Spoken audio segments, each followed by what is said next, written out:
વગર તો ના જાય. ઓકે. ના રે ના મને બોલે પકડી લે તો ધવલભાઈ. એક વખત છોકરી પકડાઈ ગઈ હતી. મને કે હું સુઈ જાઉં છું, ગુડ નાઈટ. હું પણ પૂછીને જઈશ હો કિસવી. હા બેટા. એક્સપિરિયન્સ છે એક વારનો, જો આવ્યું ને.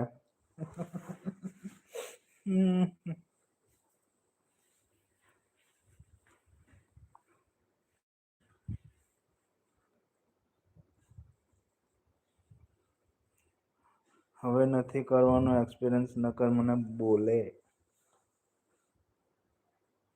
જાઓ એનો વાંધો નહીં બેટા, પણ જોવું પડે કે આપણે કેવા માણસની લાઈફમાં જઈએ છીએ, ત્યાં કેવી વાતો થઈ રહી છે, એ બધું જોવાનું બેટા. એમને